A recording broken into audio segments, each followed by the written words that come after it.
आशा अपने ससुराल में बड़ी बहू थी। ससुराल में एक देवर और सास ससुर थे।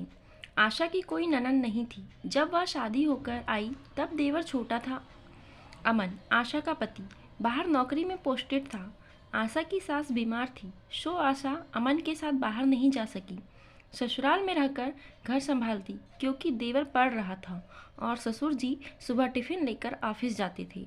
घर की जिम्मेदारियां भी बहुत थी आशा के ऊपर। एक तरफ घर की जिम्मेदारियां, दूसरी तरफ अमन की चिंता। इसके बावजूद भी आशा घर के सदस्यों की खुशियों का चुनाव करती है और शिद्दत से निभाती है अपनी हर जिम्मेदारियों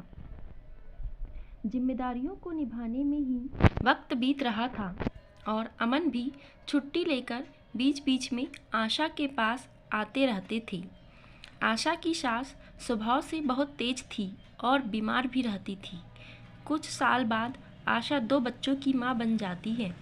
आशा माँ, भाभी और एक आदर्श बहू का फर्ज बखूबी निभाती है।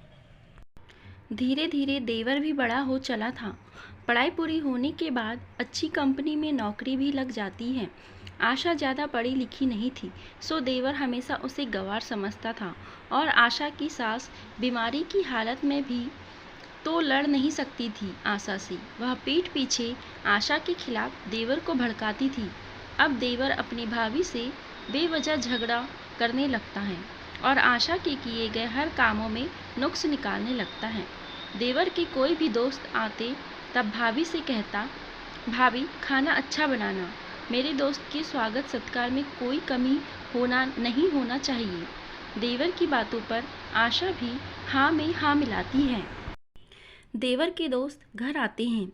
आशा ने बड़े प्यार से चाय, नाश्ता और खाने का इंतजाम किया। सारे कामों को अच्छे और जल्दी से निपटाती है कि कुछ गलती हुई तो देवर जी नाराज होकर फिर झगड़ा करेंगे। आशा को अपनी सास का डर नहीं था, अब देवर का डर सताने लगा क्योंकि आशा का देवर आशा के छोटे छोटे कामों पर नज़र बनाकर उससे झगड़ा करता। डर के कारण आशा के हाथों से सामान छूटने लगा और ज़मीन पर गिरकर टूटने लगा। छोटी छोटी बातों पर आशा के हाथ कांपने लगे और देवर को आशा से झगड़ने का मौका मिलने लगा। आशा रोज रोज के झगड़ों से तंग आ चुकी थी और एक रोज घर पर जब कोई नहीं था तब आशा अमन को फ़ोन करके सारा वृत्तांत सुनाती है।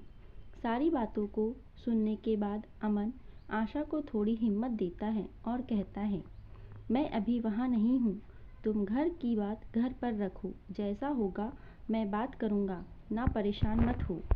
रोज रोज के झगड़ों से तंग आकर आशा अब समझ चुकी थी कि अमन बाहर है, उनके वश में कुछ भी नहीं है। जो करना है मुझे ही करना है, डर डर कर नहीं रहना मुझे, अब बार बार अपमान नहीं कराना मुझे। और एक दिन आशा को काम में देरी हो जाती है। फिर देवर अपनी भाभी से कहता, यह क्या भाभी, कितना सुटरापन दिखाती हो काम में, पूरी की पूरी गंवार हैं आप। देवर के मुंह से इतना अपमानजनक शब्द सुनकर आशा को चैन ना था। आग लग चुकी थी अंतरात्मा में और आशा देवर से कहती है, सुनो देवर जी, जब मैं इस घर में ब्याह कर आई थी बहुत छोटे थे तुम। देवर हो, देवर की तरह रहो, इतना अधिकार नहीं है अभी आपका कि आप मेरा अपमान करें। पति नहीं हो मेरे तुम कि मुझे कुछ भी कहते रहोगे और मैं सहन करती रहूँगी। हर बात की सीमा होती है।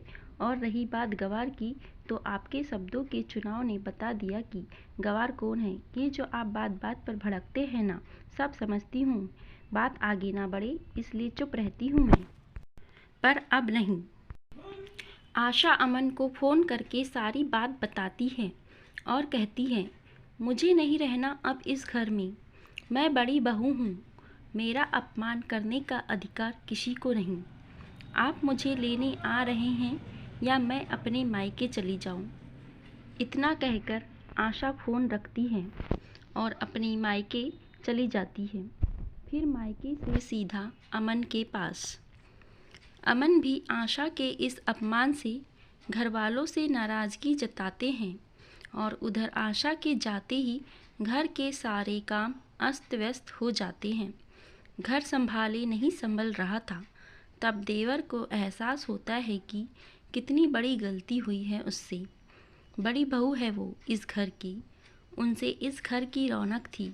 मैंने माँ के बहकावे में आकर ना जाने क्या क्या कह दिया भाभी को, और देवर फ़ोन करके आशा से माफ़ी मांग लेता है। रिश्ता ना टूटे इसलिए आशा ने देवर को माफ़ कर दिया, पर अब भी आशा के अंतर्मन में कहीं ना कहीं गंवार जैसे शब्दों की गूंज रही है।